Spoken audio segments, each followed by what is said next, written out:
Really, our intention today is to just have a conversation with Brian, with Lisa, with Chris about what they're seeing and what they're doing, frankly, in respect to leveraging data in an insightful way, in an efficient way to drive better business. But I think before we get into the nuts and bolts of a given use case or implementation, I just want to start with the panelists and see what you're seeing out there. And Brian, I'll throw it to you first. What I'd really love to understand is, given where things are at today, what are you seeing? What are your clients asking you about in respect to the world of data?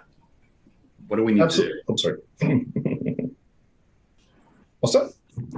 So first of all, thank you very much. Pleasure to be with everyone today.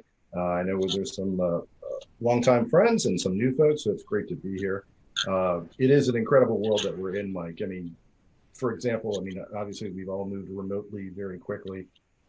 We were joking about before we started talking today. It's like, so if you assume we're within Corda today, we're in California. When this wraps up, I'm teaching a course down in Miami, Florida, and then after that, I'm off to a conference in Singapore, one on top of each other. Obviously, we couldn't be able to pull something like that off in what we refer to as BC before COVID, but that's the world that we're in now, and we've adjusted quickly.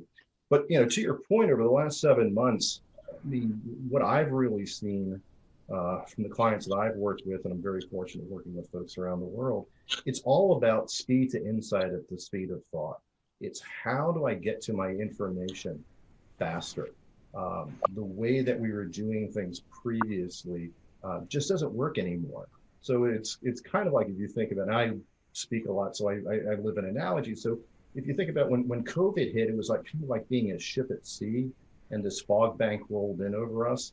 And all the ways that we were familiar with on how we navigate, how we look for opportunities, how we avoid hazards, has all gone away. So all of a sudden, there were always challenges that we had, but we're now just operating in this world of, it's a term we refer to as called VUCA. It's VUCA. So it's volatility, uncertainty, complexity, and ambiguity. And I'm hoping that we never see a level of VUCA higher than where we are today. So the challenge that my clients are seeing is trying to align their people, their processes, their technology, and their culture to handle challenges that they've just never seen before.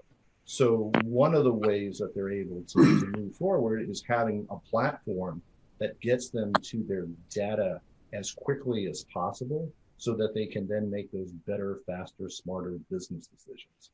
So if we think about from a challenge perspective, this is probably similar to what we saw 12 years ago in the financial crisis. Whenever there's a crisis, cash becomes king. And so the ability to understand where my cash is, how can I get to it, where my exposures are, is of extreme importance.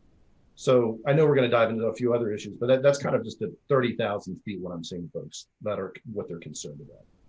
Well, just a little more on that. You mentioned, the VUCA concept, and you talked about the financial crisis, and of course that was an upheaval. And I completely share your sentiment that I hope this is the high point in my lifetime of an upheaval.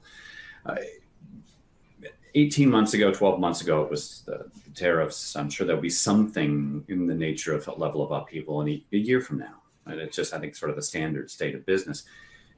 Do you see it materially different now? Of course, the severity, but you mentioned cash is king. If we think back 7 months and we look forward 7 months, do you believe that things are going to be, in regard to how people are using data and what your clients are asking of you, are they going to be materially different still, or is this going to sort of meander back a little bit? Sure. So I kind of see things as, so the term we use is BC. So before COVID, we were in one world. We're in a new normal right now. And then at some point we're going to pivot, and we got obviously wonderful news yesterday from Pfizer. And so hopefully, we have a little bit more clarity, but, we're going to pivot out of this crisis at some point. No, I don't believe we're going to go back to where we were. And part of it is because we've just learned so much, right? Because when you're operating in a crisis, you have to leverage your technology and your people and your processes in different ways. I think culture, we'll have some time to chat about culture, but culture for a lot of organizations, think about it. If we had thought 7 months ago, that voluntarily we would completely go remote. There was no government order for us to do this. It's what we had to do. So from a cultural standpoint, organizations that were very much, being in the office was very important. Well, that just changed. But I do think when we pivot out into the new normal, it'll be somewhere in between, right? We're not going to go back to where we were because we've learned that we can do things better out of necessity. And I think what we've also really learned is a lot of the questions that we thought we couldn't answer before COVID hit, we found out actually we can. Again, what is it? Whatever the driver of innovation is, crisis is somewhat the driver of innovation. And I think organizations have learned across the board there's different ways to do things. There's new technologies to leverage. There's new platforms to leverage, and they can get their people to really do some incredible things. I mean, I think one of the lessons that we've learned is that our high performers have only become higher performers, and some of our weak links have actually become weaker.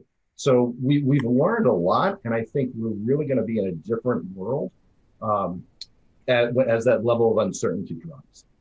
But we're not going back to where we were 7 months ago. I do want to pivot back to culture in a second, but I want to throw it over to Chris for a moment here. And you brought up something a few seconds ago in regard to questions, questions that you didn't think you could answer prior to COVID. Chris, can you tell me a little bit about the nature of what you all are doing from an analytics perspective? And does that fall into that kind of a category that Brian had brought up, questions you hadn't answered before? I'd love to get you and frankly, your take on what we've been discussing up to this point. Yeah, thank you, Mike. With COVID, it's been that fog that has come over all the businesses, and businesses are trying to struggle and figure out how to get through this fog.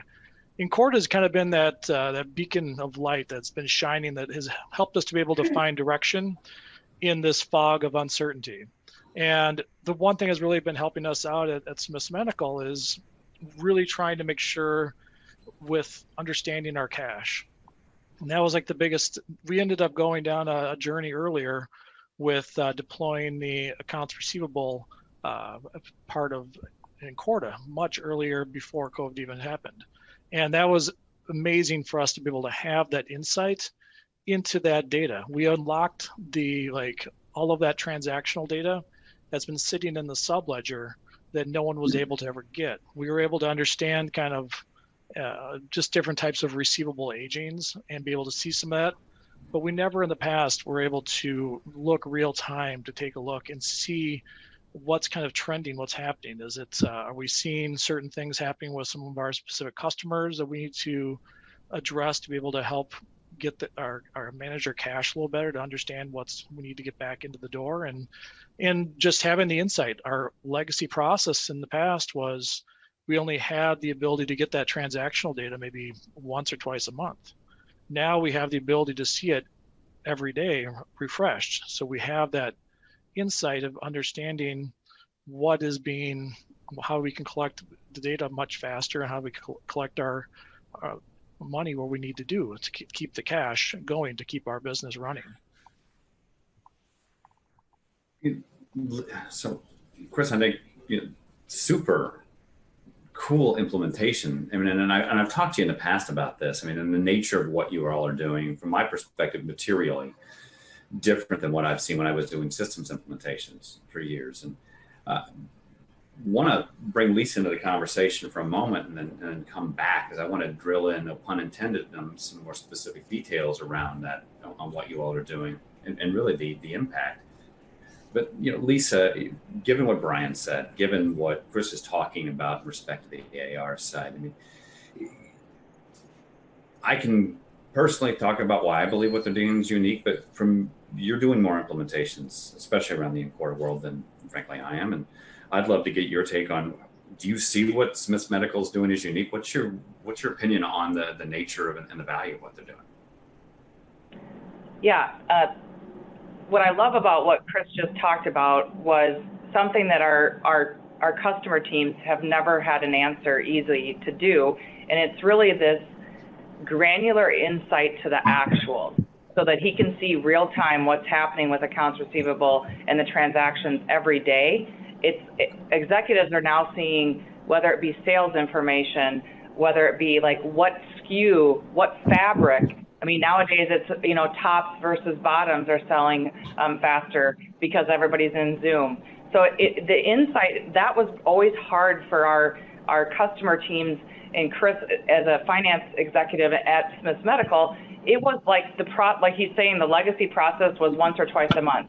I mean, I have customer teams that just say, every report was a static report. So I ended up with 1,700 reports that no longer provide any value to today, because they're not about what's happening yesterday in the actuals.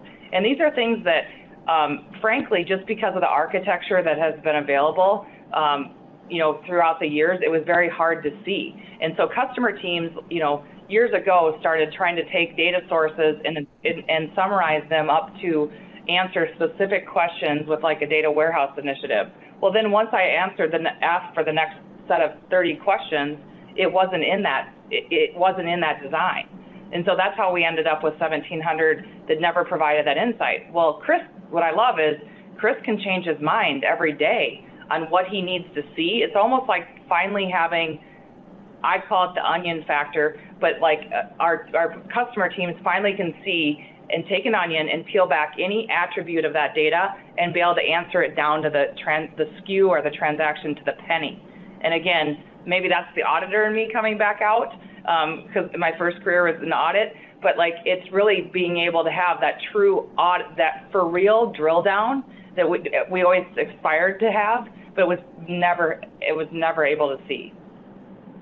Well, so let's play with the concept of that drill down for a minute. I mean, Chris and Lisa, I want to come back and ask another question in a moment, but given what you were talking about, the access, assuming you agree with Lisa's points there, I mean, how is this impacting from an AR perspective? How's this impacting both your business, your relationship with your vendors? What is the net of it all, really? Yeah, Mike, it's been just amazing what we could actually do once we've kind of like unlocked the sub ledger to be able to see some of this information. It's very powerful that, like when Lisa was talking about how you go in with one question, but then you're able to answer 5 more other ones quickly. Not a lot of projects can you go into it. You have to go into a project, already know that you have 5 questions need answered, and hopefully you'll get all 5 of those answered after the project's complete. With an Incorda implementation, we have the ability to continue to peel back the onion and be able to answer more of those questions. We can answer tomorrow's questions now and be able to understand that. And one example when we were doing our implementation was we were going through and focused in on just just invoices itself. And we found out that we have partial invoices that we know that someone's paid on part of it, or there's a credit or something coming through, and that's not something that we need to have people focused on. So being able to look at the data, understand what's happening, to be able to point people in the right area, to have actionable insights, to be able to have people know what to do. So therefore, we're able to identify quickly what are full invoices that are outstanding, then understand what customers they are, and be able to go after the largest ones to be able to make the biggest impact quickly with being able to get our accounts receivable in order to make sure we keep cash coming into our business to maintain the healthiness of our financial books. So Lisa,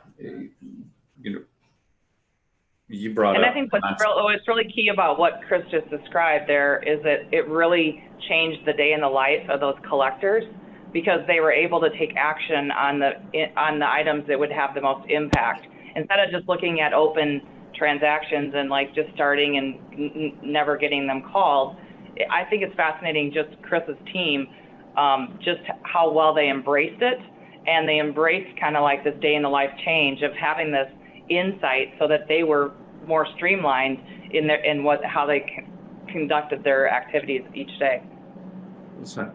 You just brought up the concept of change. I mean, I find that's, it really echoes back to what Brian said earlier around the culture concept. And Brian, I want to come back to you in that moment. But Lisa, what are you seeing in some of your other clients? I mean, we're talking about Smiths today and the Spectacular Store. What are you doing similar type of deployments? What are the kind of use cases? And then Brian, I'd love to come back to you around just dive into that culture topic a little bit. Yeah, we really see a variety of use cases, especially around sales, around inventory, around supply chain. Yesterday, we were talking to an online retailer that really wants to get more insight to their customer data at a level like understanding how many people buy, they're too much focused on what first-time buyers. They want to be focused on second-time, third-time, fourth-time buyers. Also, a lot of our retailers are getting more insight into the return codes. Why are people returning product? Is there a difference in geography? Like, is this category selling better in these states? We're able. It's all of these use cases are. We have a credit union that is looking at credit card charge-offs, so they're able to predict charge-offs more accurately. So everything is kind of that onion question, and it's almost like, what are the needle, I always call them the needle movers. What are the needle movers in your business model that really drive the highest impact to margin or profitability? And that's what you should attack first. So, Brian, are you seeing a similar, I'm a big believer in the culture topic, as you mentioned earlier. I've always sort of preach to teams that I worked with that it's really about the user, and you've got to get them to adopt and change behavior to get effective use of data. But I'd love to get your take on what you're seeing from a culture perspective, but frankly, what you're seeing in your clients from examples of what I'm going to call it speed to insight, to put a label really around sort of what we're talking about here. So yeah, the change has been massive. So again, I live by analogies. And so if you think about what we've really been doing is I actually kind of compare the battle that we've had with COVID as kind of like a military conflict. And so using World War II as an example, if you think about it, when we started the war, we were actually still flying biplanes. As the war progressed, and because of necessity, right, because things were changing quickly, and we were kind of in a really a life or death battle. And to some degree, I think that's true in the current environment. So by the end of the war, we actually had fighters. So we completely changed the world. But when the war ended, we didn't need the fighters anymore, but we had learned so much, right? We had this incredible change in technology and innovation. And so what it did was it provided a launching pad that 4 years after the end of the war in 1949, de Havilland, basically created the first jetliner, the Comet. So the point being is that we're going to learn so much. And so you were talking about culture, is that because we're in a crisis, organizations have realized it's really kind of it's a change, it's Darwinism, right? It's adapt or perish. And so organizations have been very keen, and we've seen, and this is across the board, we're seeing that organizations are using more data. Organizations want more data-driven insight. They understand that their gut is not as strong as it used to be. Kind of thinking about what happened with, the book or the movie Moneyball, the idea that we need to move away from just our gut instinct to really using empirical evidence and data analytics. Well, that's only been supercharged. And really looking at new ways to do things. So I've seen that wall kind of come down because people have had to do it. So as far as organizations, remember it's kind of again, try to live in a world of quotes and analogies, but George Box has a great quote, all models and forecasts are wrong, some are useful. So for example, I've got a client who's pretty cutting edge, and they actually were leveraging artificial intelligence to help them in their forecasting and their scenario planning. And I checked in with them recently and asked how things were going. And they said, well, we've actually unplugged it because it wasn't telling them anything, right? Because the world that we're operating in today has nothing to do with 9 months ago, 18 months ago, 24 months ago. It's all about, as you were saying, it's all about, the speed to insight and really at the speed of thought.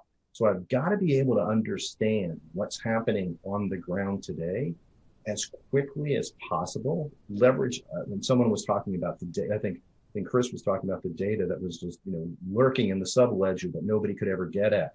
Well, I think Gartner came out recently about 80% of all data is dark. So the idea that you have it and you either don't know you have it or you're not doing anything with it. And 93% of unstructured data is dark. So all of a sudden, people are understanding there got to be better, faster ways to leverage the data that I have to help me make those better, faster, smarter business decisions that will make me be, again, not just merely a matter of surviving the crisis, the normal, and then the new normal, but how do I thrive in it? And so, going back to culture ideas, people are embracing change and actually can see that their ability to change can be a competitive advantage. Chris and Lisa, I want to pull you in on this right after I get to Chris on it. But so, not to put you too much on the spot, and don't share what you're of course not allowed to. But what were there challenges culturally in getting adoption from users around access to the information? Or it was just something that you were satiating a hunger that was already there? I'd love to get. I mean, you're living this right now, and people are making material changes at Smiths Medical because of the work you and your team are doing. How hard was that to get the team on board around moving that direction? Yeah, Mike, it was early on in the project. It's one of those things where people are skeptical just because there's been so many different projects that are out there. People have lived through all these different data warehouse implementations and data lakes and everything else, and they've been projects that have been multiple year implementations and things. So when the people first found out that this was a project that we're going to be delivering accounts receivable within weeks versus like months or years, they were a little bit skeptical. But then when they were able to be part of the project all the way through, because the way we implemented the AR part was more of a Scrum-like approach where we were able to have them involved all the way through, we were able to use the Gold Schema package that connects directly into the Oracle database. That was a jumpstart to get all of our analysis going much faster, to have data in front of a lot of these key people within a few weeks. And we were tying out data really quickly. And it started to get people really buying into it. Where we got to the end of our project, we had people who were actually like wanting more of this and wanting to expand it and ask us for more. And it was more of like they were pulling versus me pushing. I've deployed various systems throughout the finance systems areas of consolidation tools, planning tools, and different data like warehouse projects. And never before have I had the amount of pull that I've had from users on this type of technology. And it's one of the quotes from one of my people I work with. They said that Incorda is their best friend because they're able to see the data and everything else. And it could be because of during this in like COVID and times that people are looking for a good best friend to have with them, and their computer can kind of do that for them. Yeah. Lisa, what have you, I mean, I know you've been with Chris on the journey at Smiths Medical, but, in general, from a culture perspective, what are you seeing in your clients? I mean, has that been a complexity? Are you getting the same kind of pull that Chris was just talking about at your other clients? Yes, it's a lot of wow factor to Chris's point. It's like, finally, I have this info. One of our teams, even when they were able to look at their customer data of who was actually using the credit cards, they were actually able to align their marketing spend so that they weren't just like almost doing the general marketing spend to every category. They were actually able to like refine it to the customers that were actually using the credit card and actually decrease costs. So yeah, I'm seeing it as kind of a wow factor to Chris's point too, because it's kind of something we couldn't ever answer. I mean, Brian and I talk about this all the time. Of basically our customer teams wanted this type of insight. We just didn't really have a good answer. And I think a huge point that Chris made is the fact that we can show somebody data so fast. I mean, we used to get to a meeting where somebody said, I aspired to have this better information, and we would whiteboard out some design, and it'd be like, well, good luck, 8 months later, you might be able to get it. I mean, it's just it's the speed of which you can show them, and then they start to use it themselves, that I think drive that wow factor, and what people kind of were starving for in innovation. It's just unique. It's unique to something that our customers have asked for years. Change topics on us then. Well, sort of migrate the topic just a little bit. I mean, we keyed in on the topic of culture and maybe some challenges. And Chris, you mentioned going from that historical push factor to a pull factor. Brian and we had sort of nibbled around the edges of challenges that you had seen in the past and given some examples, but what do you think are going to be the primary challenges moving forward? Again, take aside, if it's possible, even legitimate to do today, the upheaval, the current state of the upheaval. But if, I think you said you knew new normal. I like that phrase. Anytime I use it, I promise I've read it before. Anytime we get to this new normal, what do you think the challenges are going to be? And I'd love to sort of think about what's next. Sure. So if you think about it kind of, and I mean, we've always had challenges, right? There were challenges 10 months ago. There are obviously challenges today, and there's going to be challenges, 10 months forward. But I think, again, and it does tie to the culture, but it's the idea that I think organizations are much more willing to try to move to what I've been working with people for years now, is creating a culture of analytics for data-driven decision making.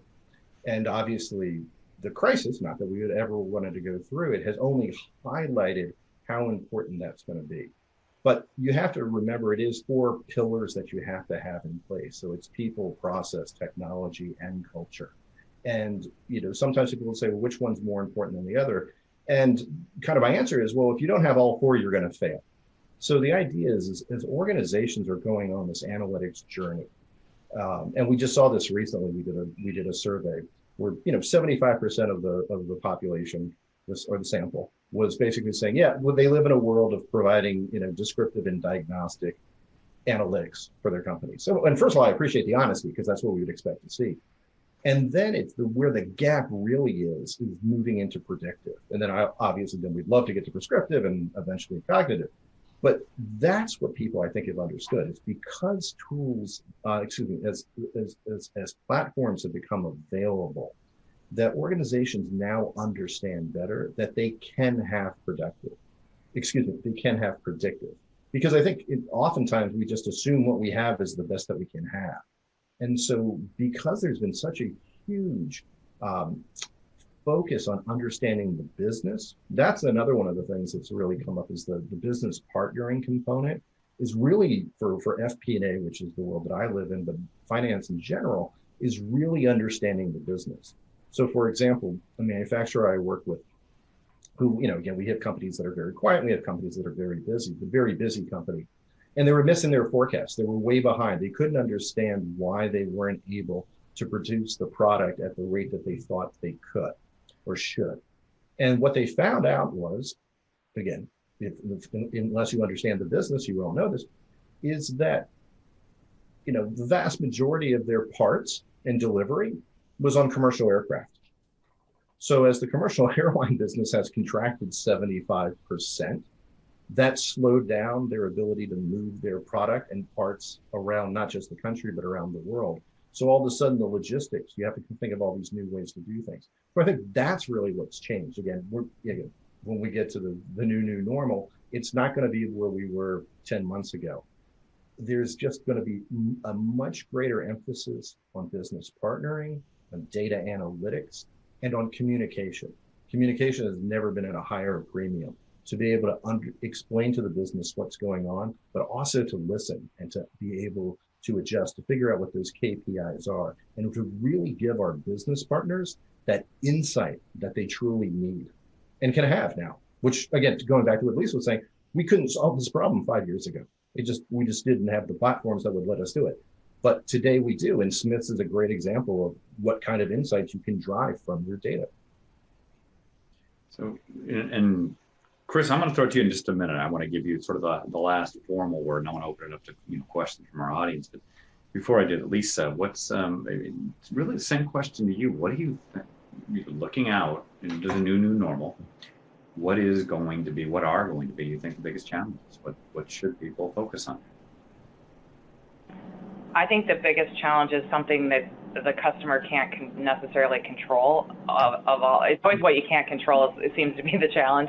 And the one that I keep hearing right now is just the supply chain challenge, because again, we're just going to have to adapt to, the time frame, like I said, a conversation yesterday, they have to call up customers and they might not get the product before the holidays, and everybody wanted it perfect at the holiday time. So again, it's a supply chain is something that I would say is a very big message. Also, I would say there is a lot of legacy talent out there in the world, in corporate America, that I think has to really become open to this innovation of the like what's available to them. I think there's some people that maybe don't want to learn new tricks, and that's going to be a challenge. That is always a challenge, is to educate and really help the employees know that there's innovation that can do this. So I think that that's going to be a challenge going forward as well. And Chris, I mean, really the same question to you, but I'm going to add just a little bit to it. Is not only what I'd love to get your take on, what do you think about, you know, what the world looks like in a year? But are you all at Smiths? Are you planning on doing anything particular? I guess what's next for you all? Yeah, Mike. With what we've done so far, we've done pretty much. Because working capital is really the lifeblood of an organization. You have to have a very healthy working capital areas. And we've focused on 2 of the 3 areas of working capital, and it's the accounts receivable and accounts payable. The last one is inventory. Inventory is a more complicated item, but there's a lot of great benefit within inventory because they're trying to align your sales along with what you manufacture. But then you also have the factor of what the market drives. And I would hope that when we start to go and look at ourselves in the future, that we're pursuing an inventory aspect to kind of finish off the whole trinity of working capital, and being able to focus on not just our ability to take a look and get into the detailed plans of what our demand plan is by our manufacturing team and our sales forecast, but also take a look at third-party data that we have readily available in the market. We subscribe to all these different services of talking about bed counts. We also get COVID numbers. We have numbers that we get because within the medical industry, we get a lot of this information. We also have a lot of hospitals purchase from a group purchasing organization, the GPOs. And all of those guys sell their metrics to other third-party areas, so we can at least take a look and see what other people are buying, so we can understand what part of the market we're gaining and losing. If we took that third-party data and put that into our inventory management area, that would really help to just fully circle and help us to understand, is it our demand plan? Is it our sales forecasting? And how does that compare to what is the customer? What is the consumer actually wanting?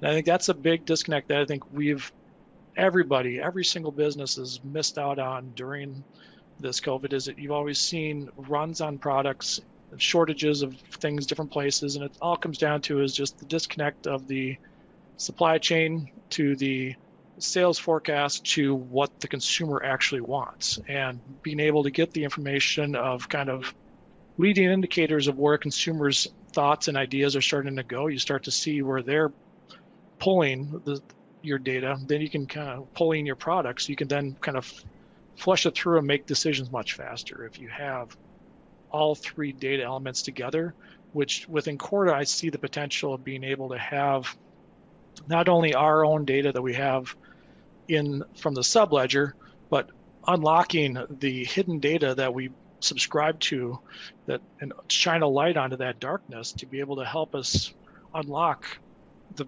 best data of them all. What does the customer want? Well, thank you very much, all. I really appreciate it.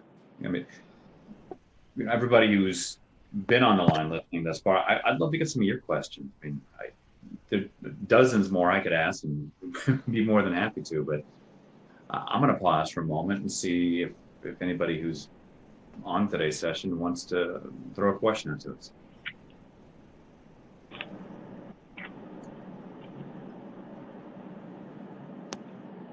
And we're welcome to unmute and ask the question aloud, or throw it in the chat, either way. And then not really a question, but I would kind of echo the sentiments of, the agile function in finance, because we have an analytics platform, and we ran algorithms that we thought would be predictive, and those algorithms in the credit union industry, we were trying to drive, how do we know when a customer might not be active anymore? And traditional gauges can kind of be thrown out the window now. If you're not using your card at the gas station, you're not using your card at the grocery store, someone probably already got in your pocketbook, purse, wallet, and new top of wallet card. So what we've realized is, like, we can't use the data sources that have always been used. We have to pull in more geolocation to say, all right, there's a subset of the customers that are not traveling right now. Therefore, let's eliminate those as a possible, quick attrition risk, and highlight the ones that are still moving around to different locations, but now not using the card. So I think agile, it speaks to like what you guys were saying, is agile's got to be, a new not only just in technology, but inside finance. Well, so interesting. I did have a question come through on the private chat to me, and it sort of relates to what you just mentioned on the agility perspective. And frankly, I'd love to get your take as well on this. But from the panel perspective, what are you seeing? Agility, in my mind, connotes time, and the question is about time. It's about the concept of time and what you all are seeing at your deployments, and then the necessity to execute a decision. So what you see that driving down? Do you see that? I guess, what does it take from a time perspective, or is time a major factor in building out something effective, or are we being forced to do it more quickly? And if so, how do we keep that keep the quality in place? Well, I think, just to jump in, one of the things we've seen is that, again, BC, before COVID, maybe you're doing a forecast once a month. I know Chris was talking about some of the timings that we're doing. And now you've had to do it, once a day, and realize that's not sustainable. And nor is it going to be necessary, right? Because ideally the uncertainty will drop to a level. But the point being, if you were forecasting once a month and you're currently forecasting once a day, you're probably going to be somewhere in between when you pivot to the new normal. And then it's that question of people, process, and technology. Do you have the right people doing the right things? Because if not, you're just going to consume more of your capacity, right? You're going to be very little. You're going to just live in that descriptive diagnostic world and not have the ability to really, bring value to help the organization, make those decisions, help the organization grow, really impact top line growth. So again, we're seeing it. That's what I think is interesting. And one of the big, hopefully there's 3 takeaways that everyone gets from our conversation today. But I think one of them is that companies are spending money. They are they understand the need to improve their data analytics, and they're actually spending money to be able to do it, so that when we get out of this situation, that they'll be in a position that they can, again, start answering those questions that they thought, they couldn't, kind of, again, what Chris was talking about, taking more of a swing at that third part of the trilogy, and looking at things like inventory. That would be my thoughts. Okay. And then another. Go ahead, Lisa, please. Yeah, I think it's also that, I see a lot of agility needs on, like, we have obviously there's industries where their e-commerce part of their business is really spiking based on 2020. So then they have to make sure they have the right inventory. But we even have like some retailers this agility also allows you to have the insight not to have to put something on sale too fast. So whether you have slow moving or fast moving, you're going to have insight that is going to drive a decision you make. And you don't have to you also can either put it on promotion or not put it on promotion. We're working with customer teams from marketing side. If we have a spiking category, should that be the front of your website? Like, you know what I mean? Like, if it's a spiking category, then should we be marketing that? That should be top of line. So there's just a lot of agility that I think is really helping our finance teams. I always said it helps our finance teams really become like the superhero to the organization. They really become this partner at driving that operational lens and acting on it daily, hourly, if needed. So another question came through, and actually I want to throw this over to Chris first. In regard to the economy, and I think it's probably most appropriate for you to start the answer, given that what you were talking about on the sort of Holy Trinity concept, moving over to inventory. But given where the economy is at today, and up or down, slow or quick, and how it returns, it's yet to be seen. But where do you think businesses, from a practical perspective, should best allocate the resources? Is it places like inventory, or is it in people, or is it a combination? I'd love to start. Have you answering that one for us, Chris? Yeah, I think going forward, I think everybody's learning their lesson here with kind of the inventory and the ability to have a very efficient supply chain network. I think overall, this has exposed the archaic system that every company has of their demand plan and sales forecast, because some businesses, it's been very consistent disposables or consumables that just come through. It's kind of like there's not a lot of volatility, so they just continue to do the same thing. With spikes like this and even more, it highlights the weaknesses that an organization has, and I think this volatility is not going to go away. I think we're starting to see it. There's going to be more volatility in some of these areas that people need to just be alert. And even with social media, there's certain things that are driving people to do things quickly. Like I know that there's lots of things on, even like TikTok, for example. So you have someone decides to do a video on TikTok with some kind of product that someone uses, and then you end up having this whole next generation, which we haven't really talked much about, is the generational shifts that they quickly want to get these items, and they're sold out all over the place. And they could even be basic things.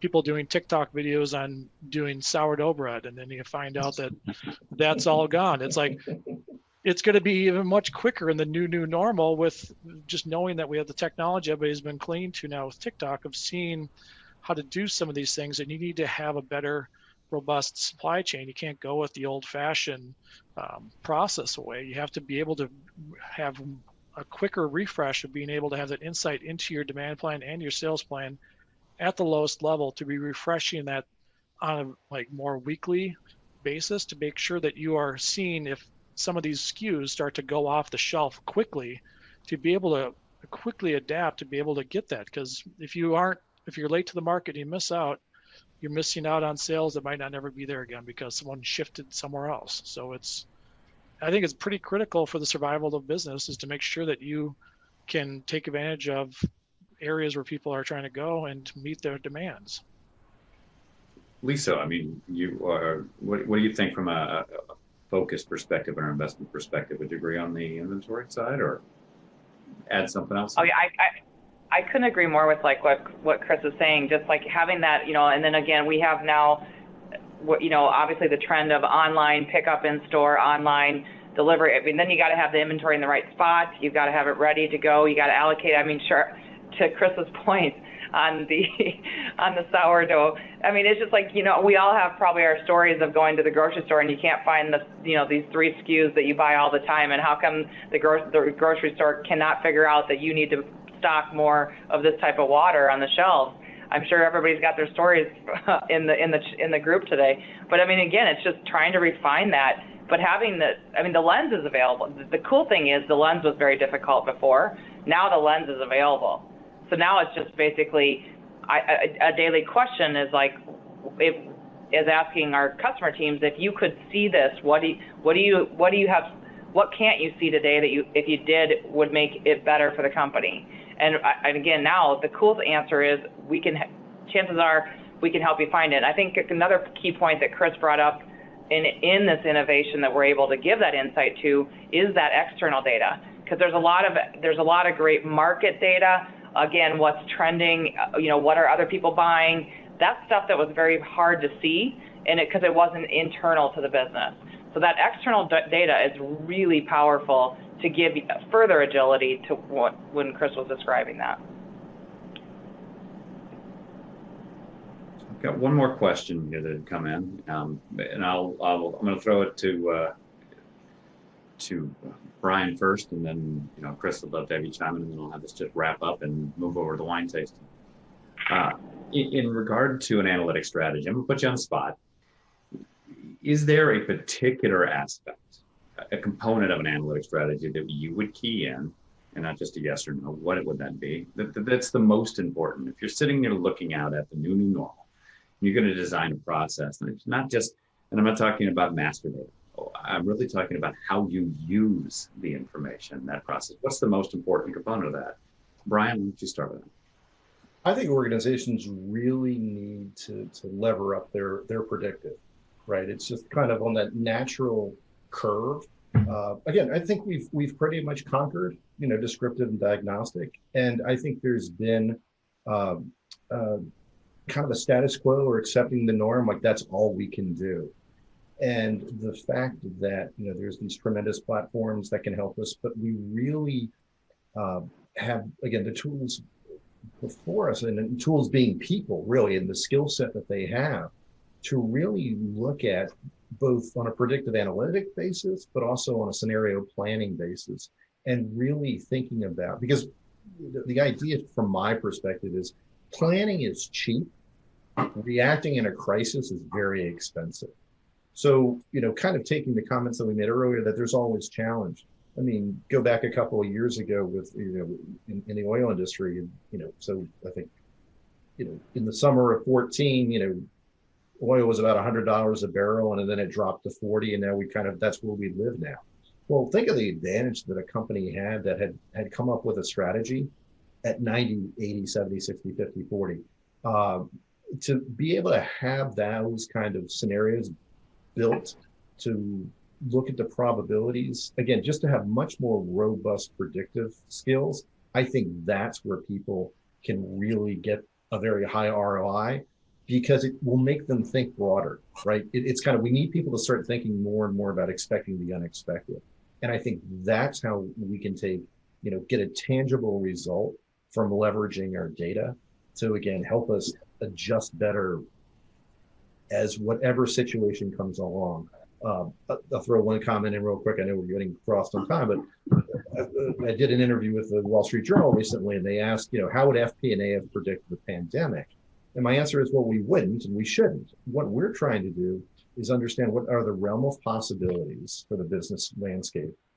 What's the likelihood of those scenarios coming to pass? And then what's our strategy to adjust for them? And so I think that's where we really can lever our data, because at the end of the day, if our data is no good, it all falls to pieces. Chris, and I'll give you the last word on that, and we can just wrap up. But what, if you, from your perspective, what you've done over your career, not just at Smith's, but very recently, of course, what you're doing at Smith's, what do you think is the most important component of that strategy? Yeah, I think the most important part of the strategy is really making sure we get, it's part of it gets back to the whole people, process, and systems. That's really the three big parts that fuel success, and that helps to bleed into some of the culture. And the thing is that we have to make sure that you end up having to get systems that are becoming more user-friendly and more intuitive. People can use banking software and things like that.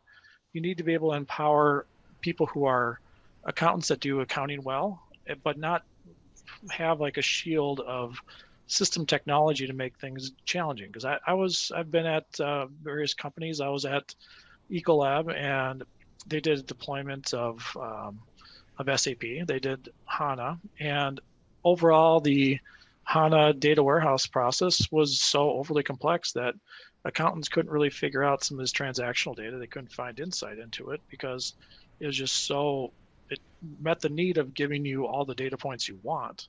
But at the end of the day, you have to get it into a situation that is digestible and have actionable items. And at the end of the day, if you have things that are blatantly obvious and actionable, it will help to drive success everywhere. And we don't need to, and having a system that's that way, you make it so people who are smart FP&A people, smart accountants and everything else, not having the system be something that is this beast that needs to be tamed.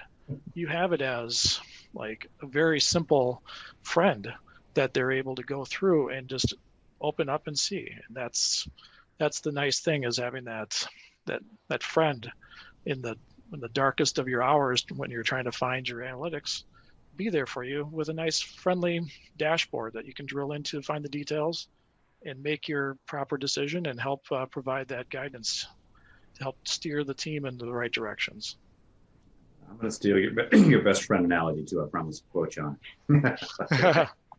So, and I know we're right at the top of the hour. So yeah, I'm going to just walk up the tree here. Lisa, Chris, and Brian, Lisa, just final thoughts. So we can, and then I'll kick it back over to our hosts here on the Incorta side. But Lisa, any final thoughts you want to leave the audience with today?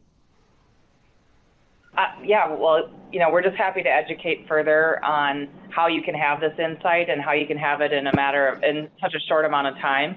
So again, for the customers on our call today, we can dive deeper with like your business model and your kind of insight needs, because everybody's got unique, use cases.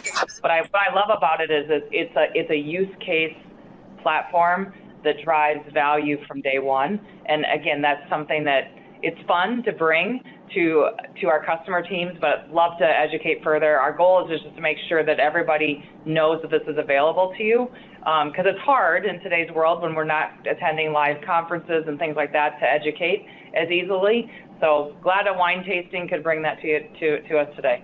Thank you, Chris, again for joining us. Thank you for sponsoring. Thank you to the Capital team.